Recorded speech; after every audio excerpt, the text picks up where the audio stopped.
I'm Steve Ross, Chairman of the Miami Dolphins. I'm very excited to be here today as we really, what I hope, starts a new beginning. I know many of you are all frustrated over the last few years with the performance of the team, but I got to tell you, I am equally frustrated. And therefore, when I first bought the team, I said certain things that I would do and what were and what were important to me. One was establishing a winning football team that played for Super Bowls on a continual basis. The second was to really make this team and this county much better, to bring it together and have an obligation to really be supportive of the county and really be the best-in-class football organization. I think we've accomplished two of those things. But the frustration and probably what everybody looks to in the Miami Dolphins is about winning football. That's the way I live, that's the way I believe in, and I believe that's the only way you do business. There's only room in one place, it's at the top. So the rest of it is very crowded.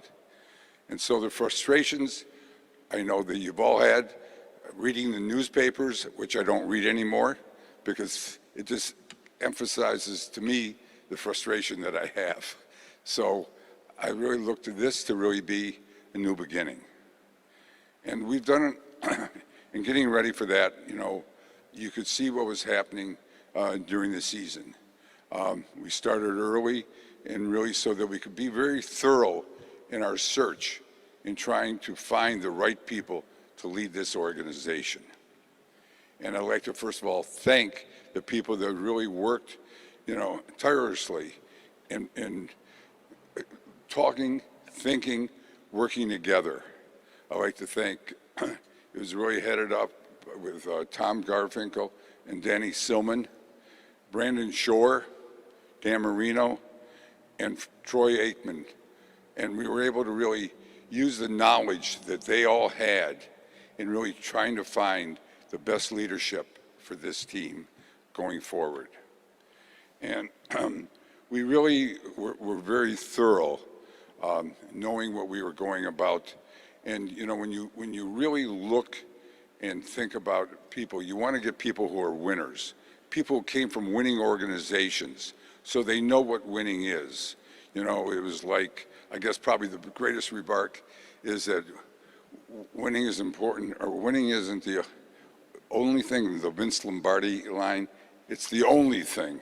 And so having that kind of ideas, because that's what these people really believe in, really led us on our search. We were very, very thorough in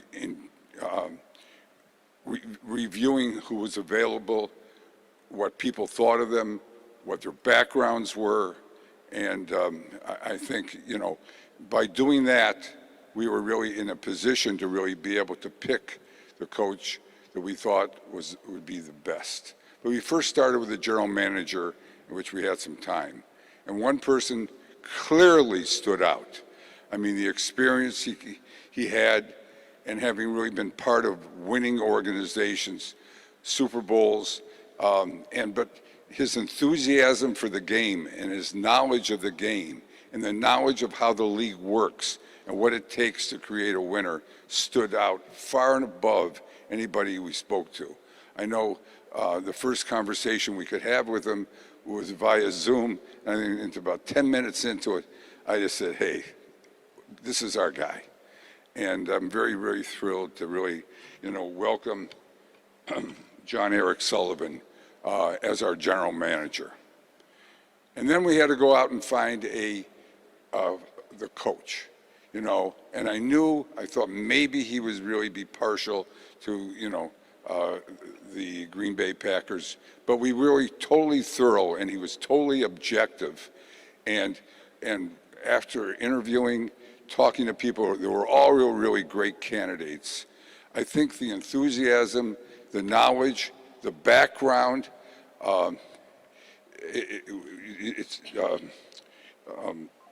Jeff stood out amongst them all. So we were really fortunate that he was available. We made our decision early.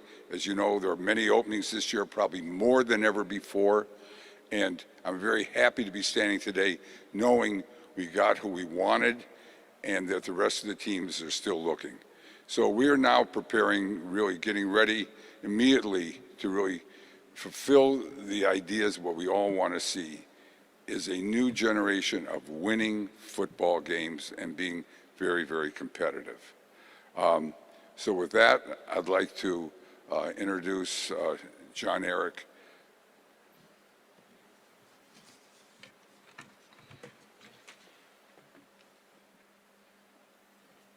What? You want me to sit here? Stand here? You want to take a picture? I didn't announce you yet. She's the boss today, though, so I follow her. Okay.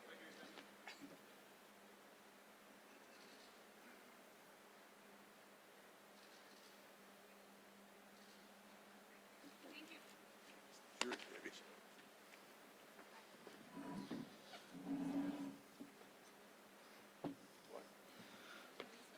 The boss is calling you. I think she wants you over there. Oh, I'm done. Good job. You want me to stand here? Oh, it's I over think there. Oh, okay, I'm done. All right.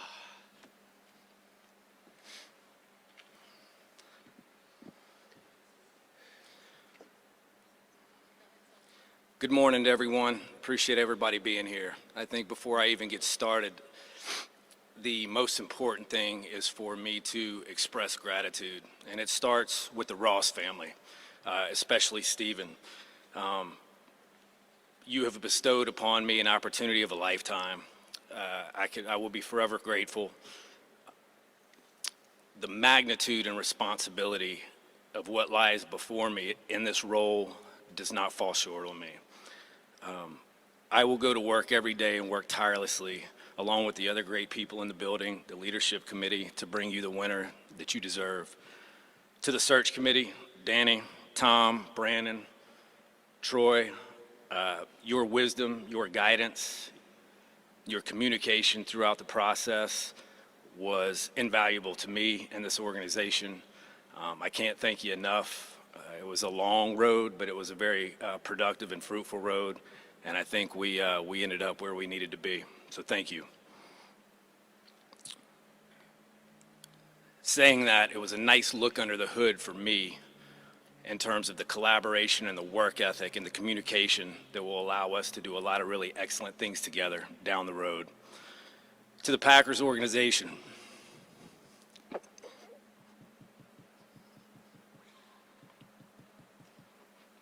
said I wouldn't do this. I was very, very, very lucky to land where I landed 22 years ago.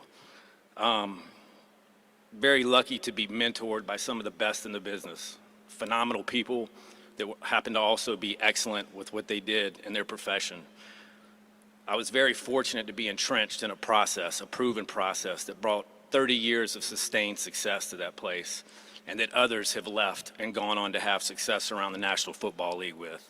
John Schneider, John Dorsey, Reggie McKenzie. If you do your homework, you see what this process will bring to the table when the opportunity presents itself to implement it. I have to start with Mark Hatley. He's the one that hired me. God rest his soul. We didn't have a chance to work together long, but he brought me through the door. Obviously, I'm not standing here today without him.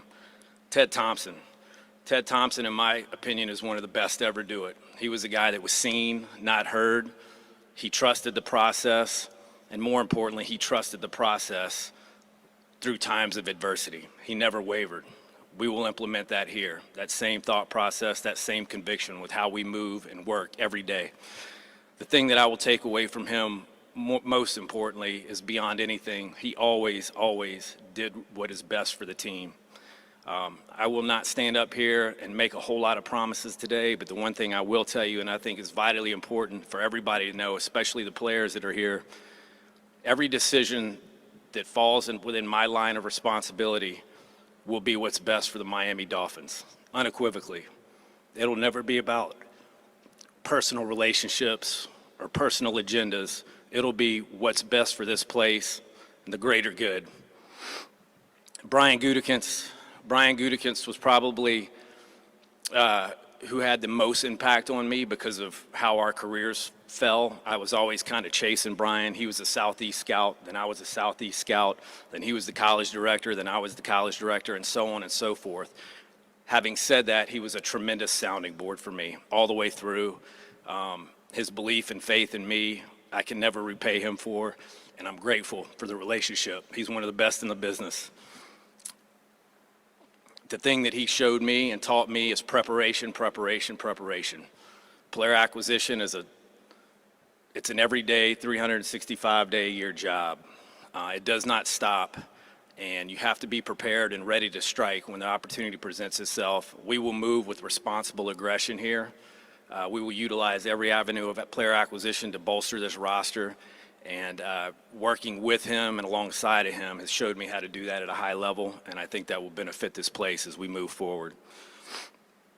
Mark Murphy and Ed Policy, the two presidents in my time there, I cannot thank you enough for the support and the guidance, and I'm just very appreciative for the longevity that you allowed me to have within the organization.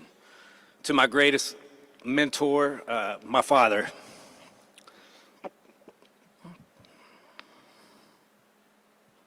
My dad's a 30-year NFL coach, or close to it, longtime college coach before that. He allowed me to see the game at a very high level at a very young age, which gave me pedigree that has gotten me to where I am today. No shot I'm standing here without him. Words will never do it justice, but thank you. And then obviously my family. This isn't possible without you.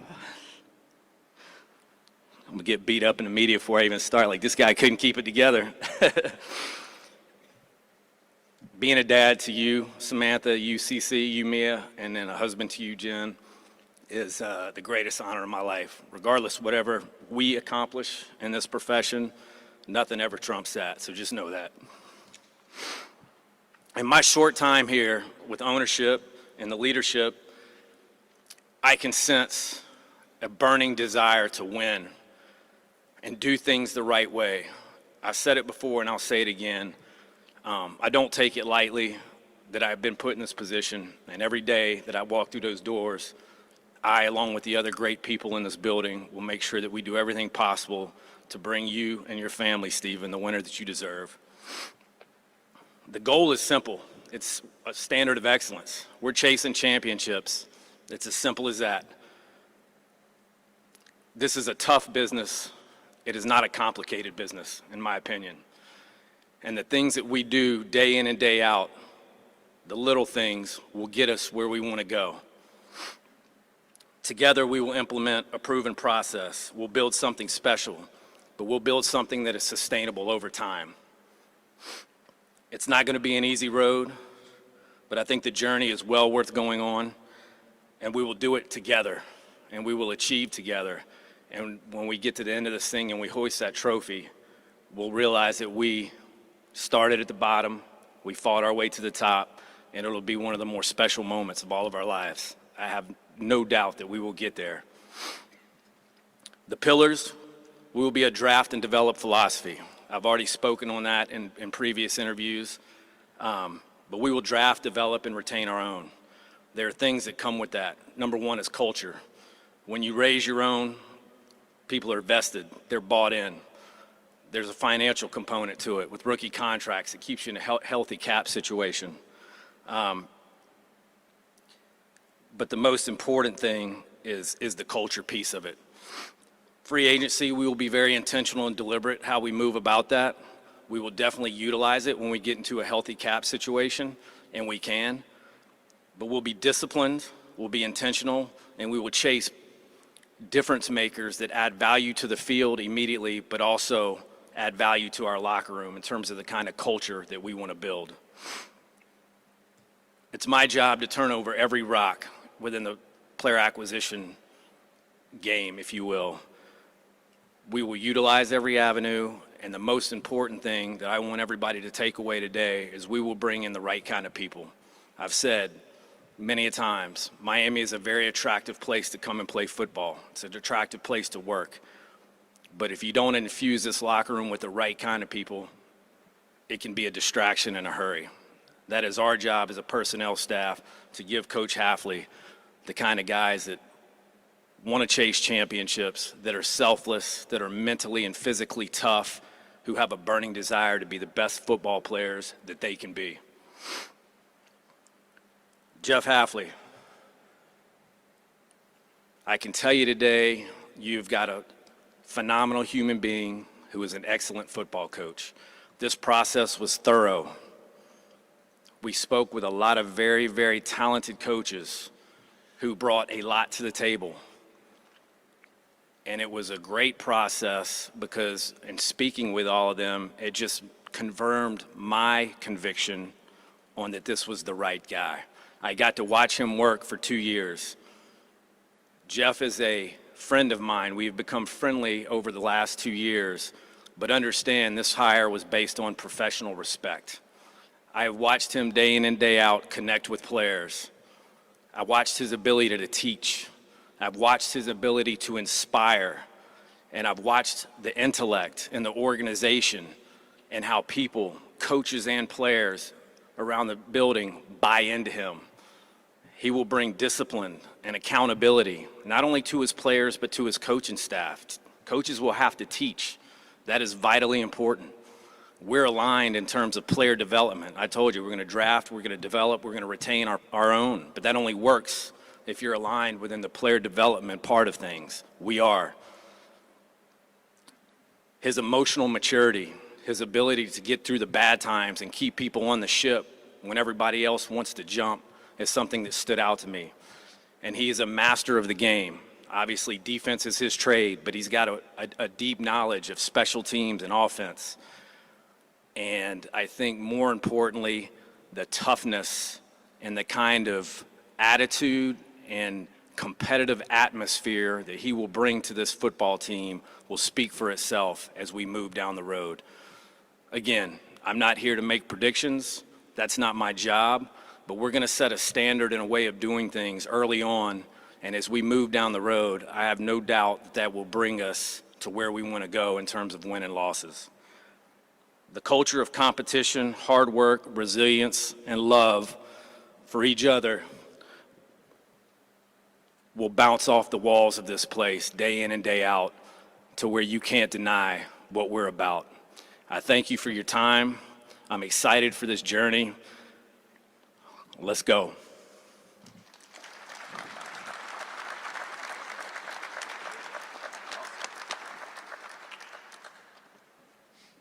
It's nice when I don't have to adjust the microphone too much because we're very similar in size.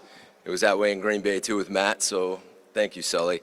Thank you, Mr. Ross, and I'll get to the thank yous as we get going. I kind of want to talk a little bit before that because I'll probably get emotional, but I got to tell you, you kind of saw the passion and how he got emotional and how he cares, and that's who he is. And this place is really lucky to have Sully as the GM, and he's a huge part of why I wanted to come here.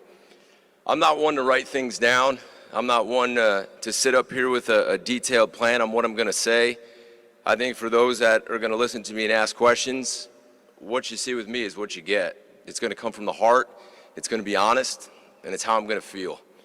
I am truly humbled to stand here and be the head coach of the Miami Dolphins, and I take a lot of pride and responsibility in that. And over the last really 48 hours, I've had a lot of time to reflect on that and on my journey and really where I came from and how I got here. And the biggest thing that kept hitting me was people. It's the players, it's the coaches, and it's the families. And as I really go through it, it's all those lessons that I learned in all the places that I've been. I've had a little bit different journey. I started off coaching Division III football, worked my way up, went to the NFL, went back to college football, became a head coach, went back to the NFL, coordinated, and now I'm here. But here's what I learned. I started coaching Division III football, where I lined fields and cleaned helmets and did laundry, and I loved it. And what I learned was there's no job too small. And that's what you're going to get from me every single day, because I learned how to work hard.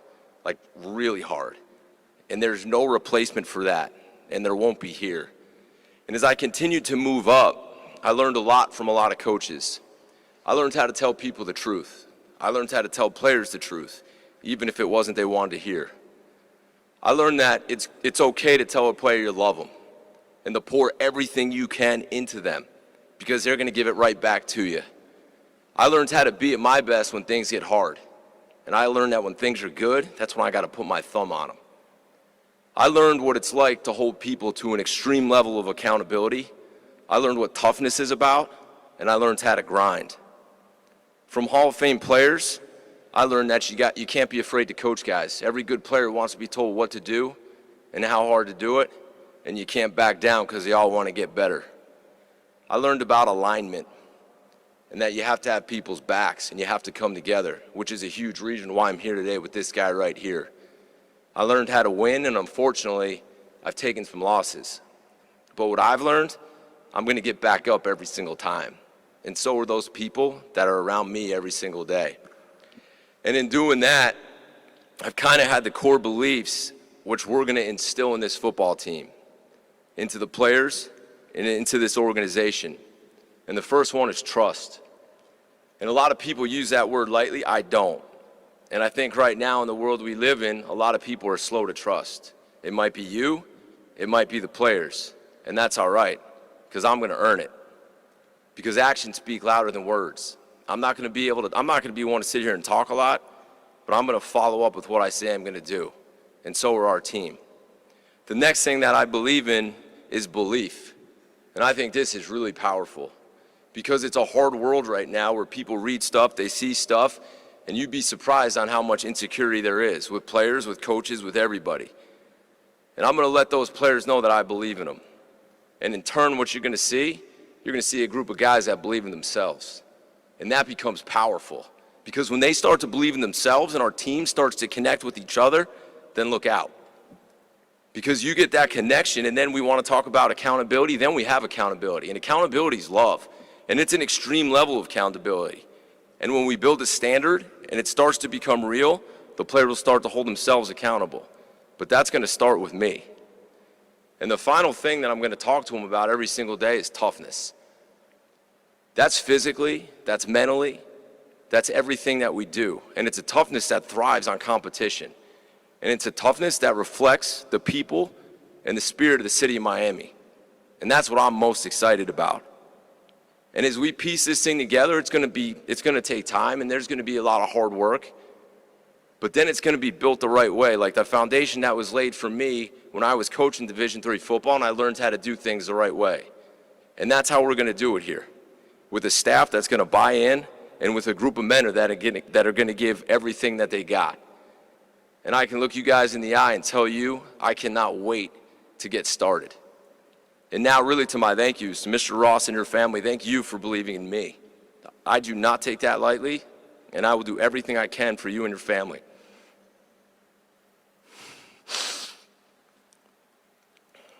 To everybody in this group, from Sully, to Brandon, to Troy, to Dan, to Danny, to Tom, thank you guys for believing in me in this process.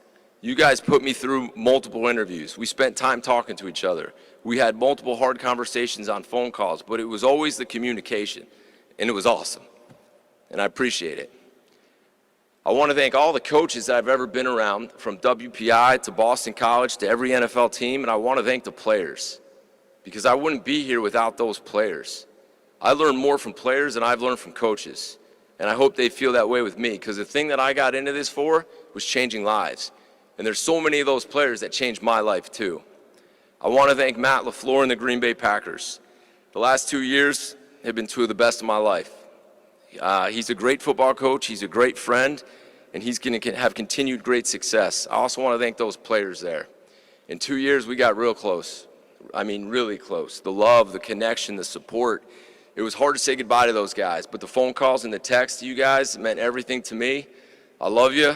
I wish you the best, other than when we come to Lambeau next year. I want to thank my family, and this is why I saved it for the end. Hope and Leah. Hope's laughing now, so that's good. Leah. I thank you guys, and I thank Gina. And I can tell you this about Gina. Gina's not into this, so she can walk around and tell people that she's married to the head coach of the Dolphins. She doesn't care. All she cares about is us, how I'm feeling, supporting me, and doing everything she can for those kids. I'm lucky today, too, because I got my mom, my sister, brother here today. Flying here to be with me means everything, and I thank him for that. And for my real coach, my dad, my first coach, who toughened me up and was there for me. I appreciate family more than you guys have any idea. And like I told you guys, I'm gonna wear it on my sleeve at times. I'm gonna be passionate. I'm gonna tell you how I feel, and you're gonna get everything I have. And to the city, to the fans, this is a storied organization, one of the best in all sports, and you deserve a winner. You guys deserve a winner. And I am going to do everything in my power to bring you guys that. I am so proud to be here, and I cannot wait to get started. Thank you.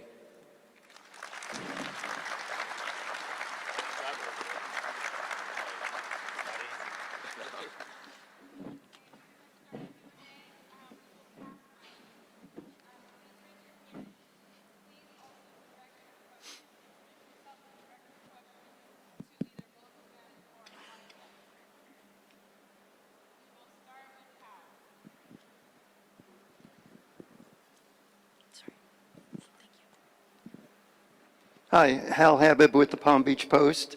First, I'd like to welcome both of you to South Florida. Thank you.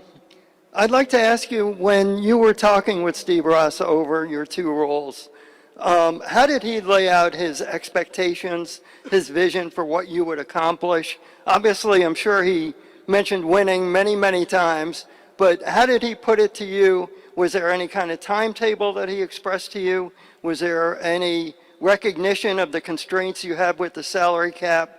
What can you tell us about that? Take that. You can start it.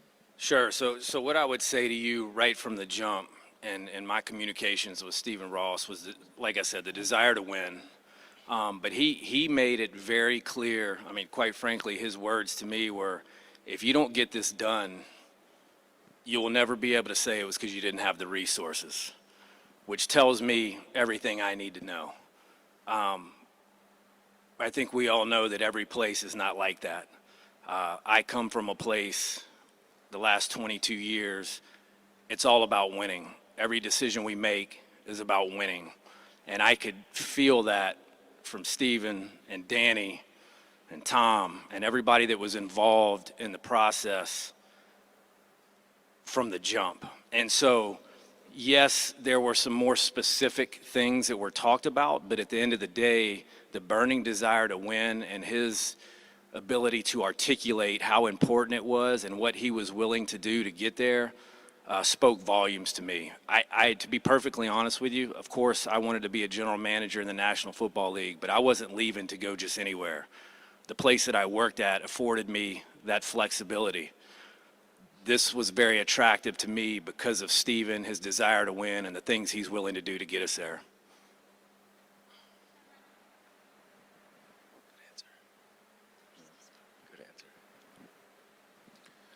Hi, Tim Reynolds with the AP. To echo Hal, and I'm sure everyone else, welcome to South Florida.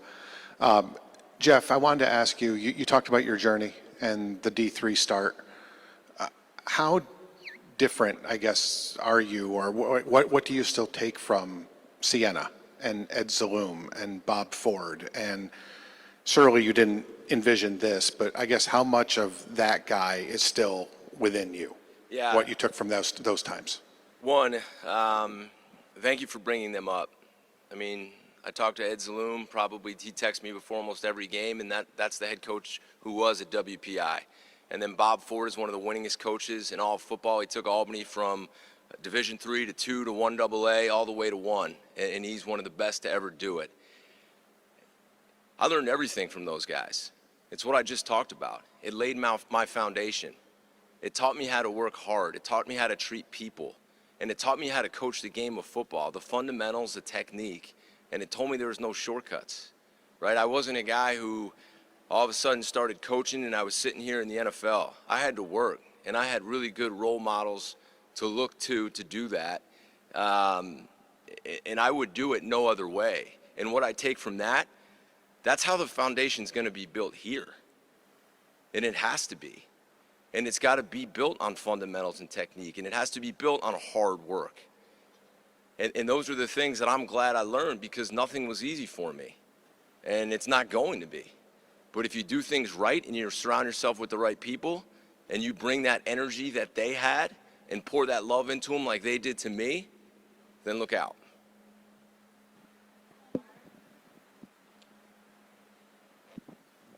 Jeff, I wanted to ask you about your experience as a head coach at Boston College.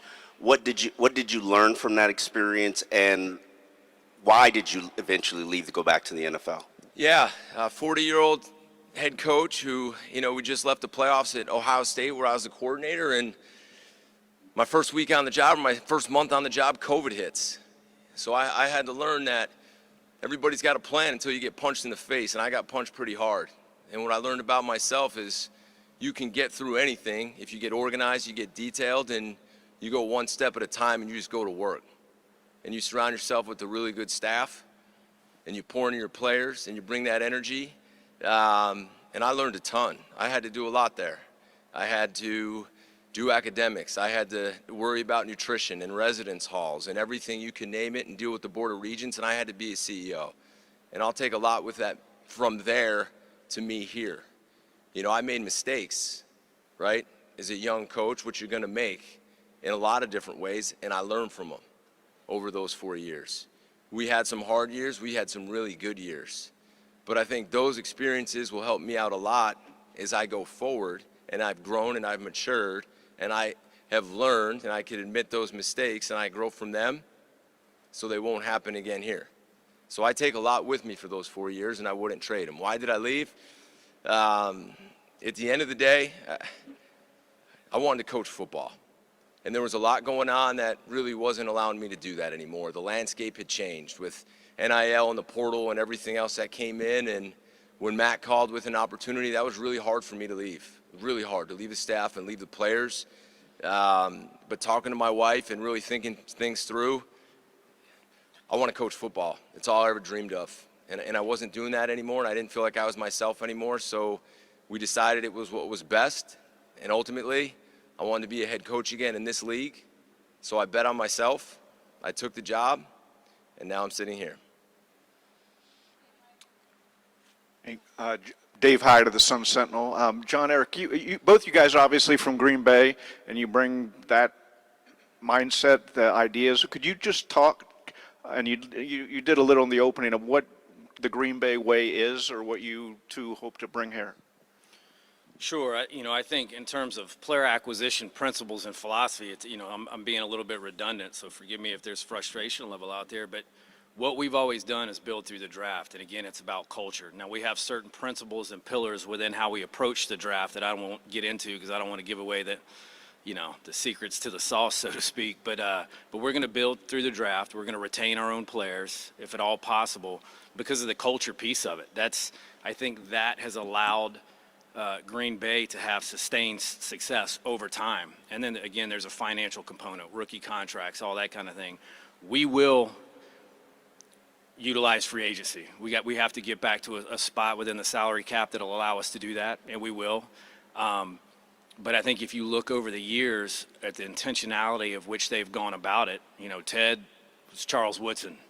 When Brian Gutekunst first took the job, we were a little more active with how we went about, or a little more active to kind of jumpstart the roster. Zadarius Smith, who was an All-Pro that year. Preston Smith, who finished his Green Bay tenure with 37.5 sacks. Obviously, Josh Jacobs and Xavier McKinney the years before. So we're not just checking boxes so that we can look busy. We're intentional about the caliber of player and then what they bring to the locker room.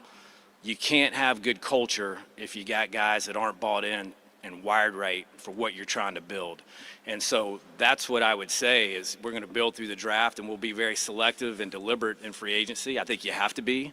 If you're not, you're treading in dangerous waters. But then there's certain principles within that again, I won't get into because I'm helping out our competition. But I just think the culture and the caliber of players that we've targeted over time, and then the intentionality of the standard, if you will, within how we go about our draft process allows us to pick good players, but also hit on players in the middle and late rounds. I think this is not to sit up here and pat myself on the back or say that Green Bay is a perfect place. Look, it's not an exact science. We've missed. You know, you guys can do your homework. We've missed, but we've hit on a lot of players over my time there in the middle to late rounds that allow us to be successful and get value out of players that maybe some other teams aren't. Chris Perkins, South Florida Sun-Sentinel. A question for Jon-Eric. I wanted to know about power structure, power distribution, whether you're a strong GM, et cetera. So my questions are, what were your role in the Mike McDaniel firing? What was your role in the Jeff Hafley hiring? Did you have final say? Did you have a strong opinion, the dominant voice? And what was, and considering that, you know, there's an outside voice in Troy Aikman outside of the organization, what was his role in those moves? Yeah, it's a great question. You know, I'll start with the Mike McDaniel. By the time I had gotten here for my second interview, Mike had let go. So that was an ownership decision. It was clear to me in my second interview that we were moving in a different direction. Things I'll say about Mike, we have a lot of mutual friends in the business, tremendous amount of respect for him as a football coach, what he's accomplished, and he'll, you know, what he will continue to accomplish in this league. He's a brilliant football mind, and anybody that knows him and knows this game understands that. But no, I was not involved in that decision. That had happened before I got here. In terms of the power structure with the hiring of Jeff Hafley, I came into this and was very, very vocal from the jump that, look, I have a lot of conviction on a guy that I'm in Green Bay with, but we have to go into this eyes open. I said it before in the previous statement. My job is to do what is best for the Miami Dolphins, period, no matter how hard or easy it may be. And I had to live by that within the very first process that I was thrust into. So yes, I articulated to Tom and Danny and Steven and Troy, Brandon and Dan how I felt about him, but I also put together a list, or we put together a list of the most competitive potential head coaches out there, and I think we did a great job of going into it eyes open. We had great conversations after each interview. There were a lot of really strong candidates, and like I said, the power structure is what I am used to in Green Bay. You know, yes, we don't have an owner, but essentially Ed Policy is the owner. In my short time with Steven and Danny and Brandon, it's very clear to me that it's about winning here. It's not about ego and pride and who has the most stroke. It's collaboration with boundaries and trust. I've said that 1,000 times over again. We all have a role to play in this. And if we don't get in our own way, this will be a good thing. Brandon has been excellent. We've had, in 1 week of working together, we've had some great conversations. It's very clear to me that he's a team player. Danny's energy is endless. You know, we talk every day, multiple times a day. Steven has expressed to me that he's willing to do anything to win. Tom has been an excellent resource. And Dan and Troy, I mean, how do you get better than that? These guys were two of the best to ever do it in the history of the game. They have a perspective from a player's point of view. They've had coaches sit out in front of them and message the team over and over again. They were phenomenal resources for me as we went through this. I mean, I would look at them at the end of it. I'd say, you believe in that guy? Would you follow him? If they said yes, it carried weight. How could it not? So I say all that to say the power structure here, I'm very comfortable with. This is never going to be about me. This is about us and moving through this thing together and ultimately winning a lot of football games and chasing championships. And if we don't allow ego and pride to get in the way, we'll be fine. We've seen other organizations that do that, and then you're running uphill. It becomes fractured. There's silos, and now you got big problems. We've kind of vowed to each other on the front end to not let that happen, and I think it's all of our responsibilities to make sure that it doesn't, and I feel really good about it. Hi, Marcel Louis-Jacques with ESPN. Going to echo everybody else and welcome you to South Florida. Congrats on the jobs. Question is directed to Jon-Eric. What are your thoughts on? Is it Jon-Eric? Is it Jon-Eric? Yeah, Jon-Eric. You know what? That's a great question. Let's get this out of the way now. So, sure, if you want. A lot of people call me Jay, but most people in my profession call me Sully. So you're free to do any of it. I've been called a lot worse, but most people call me Sully. All right, Sully. Well, what are your thoughts on the Dolphins quarterback situation? How do you plan to address that over the coming months? Sure. I mean, obviously, that's a huge question looming over the organization. I'd be naive to think that everybody doesn't understand that. I have a lot of respect for Tua. He's a good football player. He's accomplished a lot in this league. I think whether it's Tua or anybody else, it's unfair and irresponsible for me to sit up here and talk about anything specific before I've talked to the player himself. Quarterback is the most important position in professional sports. You know, I also think it's the most dependent. These guys heard me say this in the interview process. We will evaluate that position like we evaluate every other position, and we will do what is best for this football team. With Tua or anybody else, to sit up here today and tell you that I have a great understanding of what we're going to do or which way we're going to go, that would be a lie, because there's just too much work to do. There's too many conversations to be had at this point. A lot of respect for Tua, what he's accomplished in this league. I thought Quinn did a great job at the end of the season. We have to figure that out. We will, but today is not the day I can give you that answer. I understand the question. I just can't give you that answer today.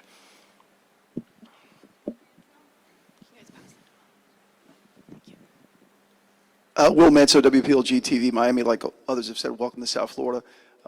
Wanted to start with you. It's kind of a two-part question on the search and the decision.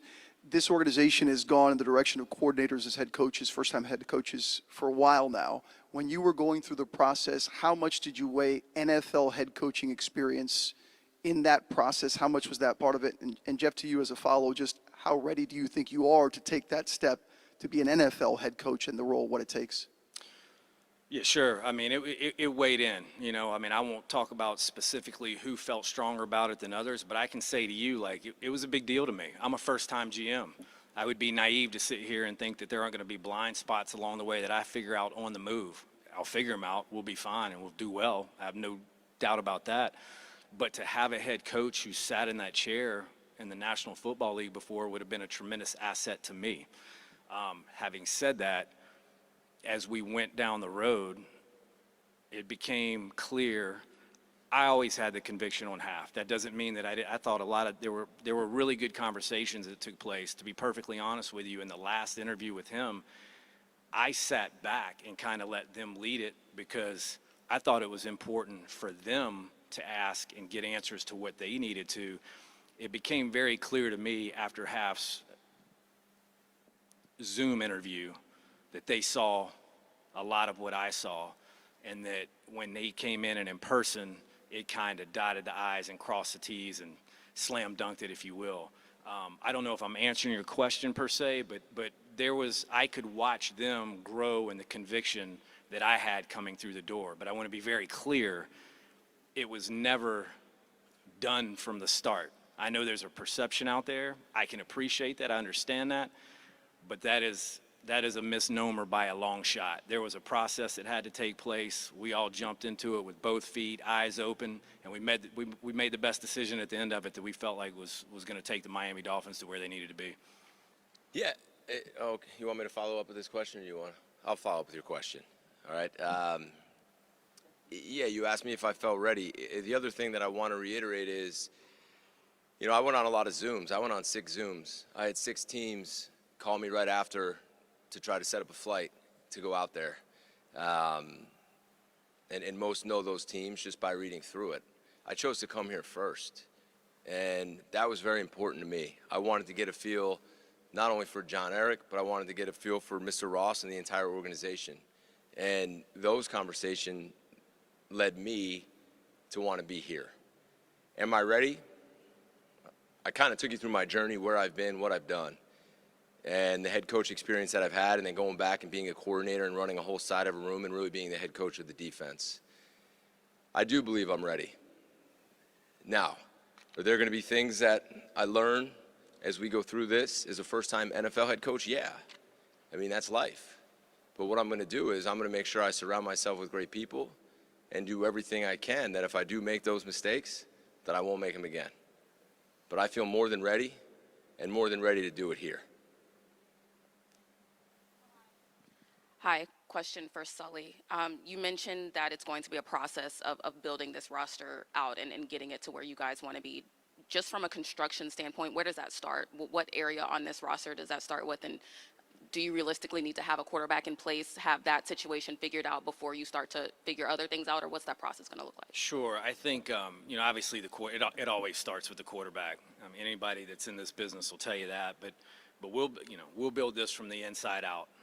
I think you have to do that. I think you have to make sure that your line of scrimmage on both sides of the ball is big, tough, resilient, and that there's depth so that you can survive it's a violent game. There's going to be injuries, that you can survive injuries.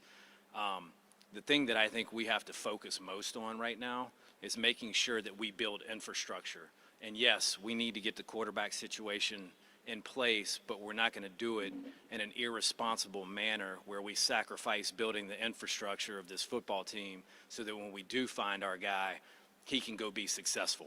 We've all seen teams that go about it maybe in a questionable manner, and you get a really good player at quarterback, but he can't stay healthy because he's getting killed or he doesn't have anybody to throw to. So we will find our guy, but we're going to make sure that we're building the infrastructure along the way so when we do find our trigger man, whoever that may be, whether it's Tua, Quinn, or somebody that's not in the building, we have a team that he can go play and win with. Good morning. Isaiah Smalls, the Miami Herald. First question is for Jeff. I read that you slept in an office for 2 years while at Pitt. What would you say to that guy now? And then how did that experience prepare you for this current moment? In a follow-up for Sully, what does that humbling experience say about the guy next to you? Yeah, I did. When I left to go to Pitt, I got dropped off and I slept under my desk for 2 years. What would I say to that guy now? I'd say it worked. I mean, here's why I did it. When I left a full-time job at Albany where I coached DBs, and Paul Rhodes hired me. Paul, who I have a ton of respect for, who I later hired at Boston College.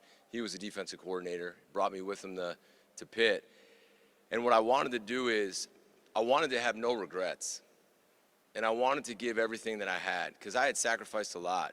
You know, I really didn't go out. I didn't do anything but coach football. I missed family weddings. I missed friends. And I just said, I'm going to give everything I got for 2 years. And I want to see where this takes me. And that's what I did. So I woke up real early. It was always the first one in, and I was always the last to leave. So at least I could say no one could beat me in and out of the office. But I gave it everything that I had, so I'd have no regrets. And then 2 years later, Coach Wannstedt hired me to be the secondary coach. So I just think it's a life lesson of hard work, and I mean really hard work, and sacrifice. If you do it, they pay off. Now, I think that guy might have been a little crazier than I am now, but it worked. Yeah, to answer the second part of that question, not surprising. You know, I came into the building in Green Bay most mornings at 5 a.m. to work out, to get my day started, and he would always be in the building already. So the work ethic and the passion for what he does and how he goes about it, I've seen for 2 years, which is a big part of what drove me to the conviction that I had on him. His work ethic and his desire to win and to connect with players and to do the little things when people aren't looking, it's uncommon. You know, it's uncommon. Not everybody's willing to do it. And I think when you're talking about partnering up with somebody that you can win with, that's a huge part of it. Like, this guy wants to grind. The one thing I can say, we're going one way, and it's going to be the hard way. And if you're not part of it, if you don't want to be part of it, it doesn't make you a bad human being, but you're going to have to get off the train. You know, you're just not, it's going to be an uncomfortable environment for you. and he is not afraid to be uncomfortable when it comes to work ethic. Now, he's right, though. He'd be working out. I wasn't working out. I need to, but this guy's, I mean, he works out a lot. I'd be like, hey, Sully, sorry, I got work to do, but I probably need to start working out with him soon. Hey, Sully. Hey, Half. Welcome. Thank you. I'm All Joe right. from the Palm Beach Post, Joe Shad. Nice to meet you guys. Nice to meet you. Half, I wanted to ask you about offense and defense real quick. Do you plan to call defensive plays, and what type of offense would you ideally have here? Well, yeah, good questions, and thanks for calling me Half. It makes me feel very comfortable, though my brother would tell you he's the first half and might get insulted. Yeah, I'm going to call plays. That's really important to me, and I have a plan in place with potential hires that will allow me to be the head coach in the offseason, kind of like I watched Kyle Shanahan do it and kind of like how I watched Matt do it in Green Bay. But I am going to call plays. It's really important to me. It's something that I love to do. It really connects me with that group. I think it will bring a lot of energy to that side of the football, and I think the details will be exactly how I want them early on as we go. Offense and defense, schematically speaking, it's all going to start with fundamentals and technique to me. Whether that's getting off a block, whether that's blocking, it's putting your eyes in the right place. It's the little things that I think are lost right now in football. So that will be the foundation. And then what's it going to look like on offense is what everybody's going to want to know. I'm never one to just say, here's the playbook. This is what we're running, regardless of who we have. I'm not like that. I want to take a close look at what we have, and I want to make sure we fit that and give our players the best chance to succeed. Now, I need to hire an offensive coordinator, and there's certain core beliefs that I really do believe in, like running the ball and being really physical up front, so when they know we're going to run the ball, we're still going to run it well. That's going to be huge for me. And then we need to build it around the quarterback, and you have to surround that quarterback with weapons, the O-line, the wideouts, the backs, so it's not all him. Because do I like being under center, and do I like running the football because the play pass off that, you create separation between the second and third level, and from a defensive standpoint, that's really hard. The screen game, the keepers, everything looking the same, hunting explosives, right? Those are things that have always given me trouble as a defensive coach, and I'd like to implement some of those. But it's going to come back to what can our players do at a high level, evolve as we go, to figure that out, to give them the best chance to have success and ultimately win. And I've taken a lot of pride on the defensive side of the ball, whether we've been 3-4 spacing, 4-3 spacing, had to evolve this year when Micah Parsons walked in with a week to go and had to change stuff. That's what good coaching is. It's developing, it's teaching, and it's getting the most out of players. So I'm excited for that. Welcome to the both of you guys. Al Butler here from UPI. My question's for Sully. You're coming from a place where it's pretty rare. You had, you count on one hand the amount of quarterbacks you had over 30 years. I'm curious what in that process you learned about finding that guy and what you're going to look for here. Sure. I mean, I've learned if you can help it, don't wait till you don't have a quarterback to find one. You know what I mean? It starts there. If you think about what we did with Aaron, I watched Ted Thompson. I referred to him earlier, talking about him always doing what is best for the team, even when it's not popular. You got to remember, Brett was still in place and playing at a very high level. And there were a lot of people in that building that didn't think drafting a quarterback who was going to sit for an extended amount of time with a first-round pick made a lot of sense with where we were as a team. And he did in that moment what he knew was best for the Green Bay Packers, and the rest speaks. The history speaks for itself. And then we turned around and did it again with Jordan. When we had Aaron. So it starts there, right? The quarterback position, again, is the most important position in sports, in my opinion. It's certainly the most important position in football. We're going to invest in that position every year if we can. Now, depending on where we are as a football team, it'll be at different values, but we will draft quarterbacks every year, if not every other year, because I think you have to. If you hit on a guy, great, and if not, if you hit on two, you have trade value. Again, I think if you look at the history of the Green Bay Packers all the way back to Ron Wolf, I mean, Brett Favre's backups were Matt Hasselbeck, Kurt Warner, Aaron Brooks, Ty Detmer, you can go on down the line. I can't say enough about the importance of it, and we'll be very active in acquiring quarterbacks to make sure that that room is deep as we can make it. Did that answer your question okay? Okay. Hi.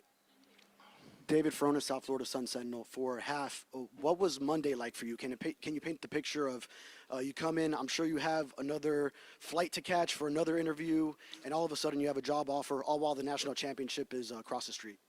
Yeah, gosh, that was Monday. That feels like, what a day. I don't even know what today is. One is exciting. You know, finally get a chance to fly in and have an opportunity to interview in person for an NFL team. A little overwhelming. You know, I had teams while I was in the hotel room trying to get me on the phone, owners trying to get me on the phone, Zooms trying to be set up. I had a team that was trying to have me leave the hotel possibly to interview in this state. But I sat in that hotel, I kept going over my notes, kept talking to Gina, and then I went into the interview, you know, and I did. I had a plane that was waiting to take me somewhere else. And I sat down with this group again and Mr. Ross and Sully, and we interviewed. And they asked more questions, and we talked about staff. And they, you know, just kind of wanted to get a better feel. And I wanted to do the same from them. And then, why not just be totally honest, right? So then they told me to leave the room, and I was like, all right, I think I got a good chance at this job. I called my wife and said, I think I might get it. And then time went on, and it was like 45 minutes went by, and I was like, maybe I'm not going to get this. Maybe I need to get on that plane and call my agent Trace and say, all right, keep that plane running. I might be out of here. Then they called me back in, and then they offered me the job. And I think they would probably tell you I was a little bit overwhelmed and probably didn't know how to react, but handshakes and hugs. Immediately asked to call my wife before the whole world knew about it, because it was probably close to getting tweeted out there. Called my mom, my brother, my sister, and I just, very emotional, very grateful. And then to top it off, I get to sit next to Mr. Ross at the national championship game. I'm like, are you kidding me? I mean, could this day get any better? So thank you for that question, because one of the best days of my life, and just to rehash it with you guys, it was a cool day. And can I say one thing real quick? I don't know if this is appropriate or not, but I'm going to do it. I can now. I'm joking. I want to say, you know, I came from a place that was first class and everything they did, and I've been here for a week. The support staff here, it's a lot of people who will never get their names in the paper, but their willingness and their excellence in helping me get accustomed and my family, thank you. It's been amazing, and you guys have made it super easy. So I felt like it was necessary to say that, and thank you.